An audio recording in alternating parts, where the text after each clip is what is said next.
Assalamualaikum warahmatullahi wabarakatuh. Alhamdulillahirrabbilalamin. Kita bertemu lagi pada kesempatan hari ini. Hari ini kita akan mempelajari tentang sejarah Khulafaur Rasyidin.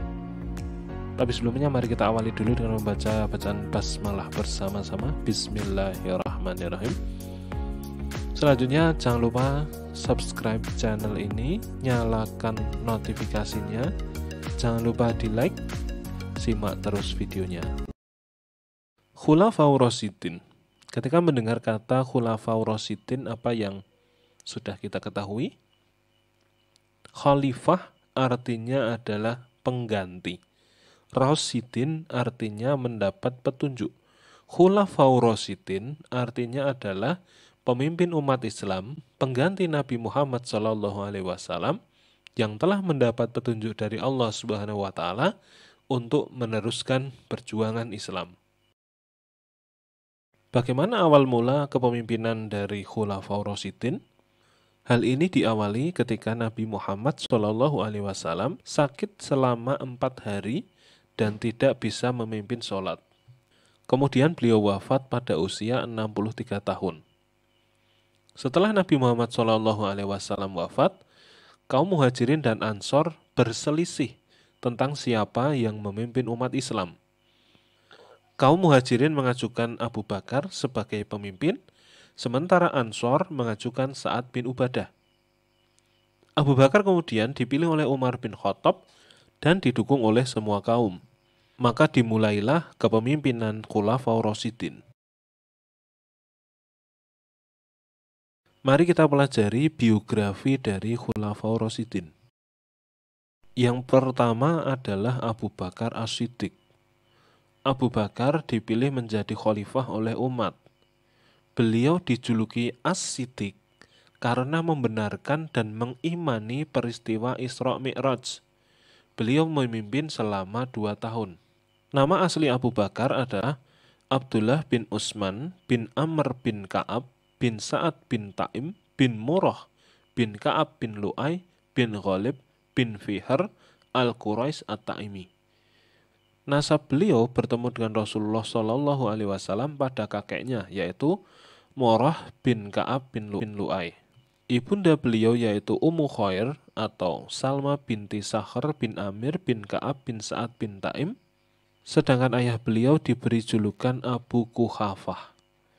Abu Bakar As-Siddiq pada masa jahiliyahnya dipanggil Atik. Abu Bakar As-Siddiq terkenal dengan kebaikan, keberanian, kokoh pendiriannya, ramah, selalu memiliki ide cemerlang, memiliki azimah, faqih, penyabar, rendah hati, zuhud, dan tawakal. Meskipun Abu Bakar As-Siddiq memimpin dalam waktu yang relatif singkat, tetapi terlihat keberhasilannya dalam memimpin negara.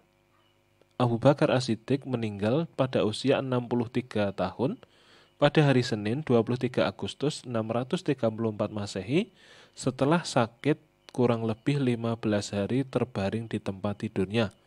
Kemudian beliau mewasiatkan menunjuk Umar bin Khattab untuk menjadi khalifah penggantinya. Khalifah selanjutnya adalah Umar bin Khattab yang beliau ditunjuk oleh Abu Bakar untuk menjadi khalifah. Umar bin Khattab ini keras, tinggi besar, dan ditakuti. Tetapi sesungguhnya beliau orangnya tawadhu, rendah hati, tegas, dan sederhana. Beliau meninggal dibunuh oleh Abu Lu'lu'ah dari Persia. Julukan Umar bin Khattab adalah Al-Faruq, yaitu pembeda. Pembeda antara yang hak dan batil, antara yang benar dan salah. Umar bin Khattab menjadi khalifah setelah ditunjuk langsung oleh Abu Bakar As-Siddiq dan memimpin selama 10 tahun. Khalifah yang ketiga adalah Utsman bin Affan. Utsman bin Affan termasuk 10 sahabat yang dijamin masuk surga. Orangnya mulia, pemalu, dermawan, dan terhormat. Beliau menjadi khalifah setelah dipilih oleh tim formatur yang dibentuk oleh Umar bin Khattab. Kemudian beliau meninggal dibunuh oleh pemberontak. Utsman bin Affan diberi gelar Dzunnurain atau orang yang memiliki 2 cahaya karena beliau menikahi 2 putri Rasulullah. Utsman bin Affan menjabat sebagai khalifah selama 12 tahun. Khalifah yang keempat adalah Ali bin Abi Thalib. Beliau adalah anak kecil pertama yang masuk Islam. Beliau menjadi khalifah selama 5 tahun dalam keadaan politik pemerintahan Islam yang sedang kacau. Beliau meninggal dibunuh oleh Ibnu Muljam ketika sedang sholat. Ali bin Abi Thalib mendapat gelar Abu Turab atau bapaknya tanah, dan beliau menikah dengan Fatimah Az-Zahra, yaitu putri Rasulullah. Lalu apa saja prestasi dari Khulafaur Rasyidin? Mari kita simak selanjutnya. Khalifah Abu Bakar As-Siddiq mempunyai beberapa prestasi. Yang pertama adalah beliau menumpas kelompok pembangkang yang tidak mau membayar pajak, termasuk orang-orang murtad, termasuk yaitu Musailamah Al-Kadzab dan Tulaihah bin Khuwailid. Kemudian beliau juga melakukan kodifikasi Al-Quran yang beliau perintahkan kepada Zaid bin Thabit, kemudian diserahkan kepada Abu Bakar dan disimpan oleh Hafsah, yaitu putri Umar bin Khattab, istri Rasulullah. Yang ketiga, beliau juga melakukan perluasan wilayah sampai ke Suriah, Persia, dan Bizantium. Pada perang Yarmuk, pasukan Muslim mengalahkan Bizantium.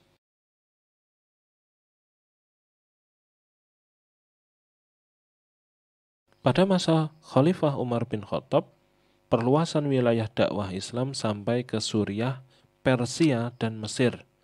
Bahkan pasukan Muslim waktu itu bisa mengalahkan kerajaan Persia.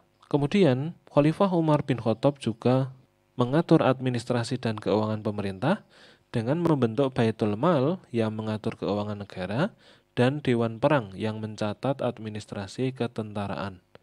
Selain itu, Umar bin Khattab menetapkan kalender Hijriyah berdasarkan peristiwa hijrahnya Nabi Muhammad SAW dari Makkah menuju Yathrib.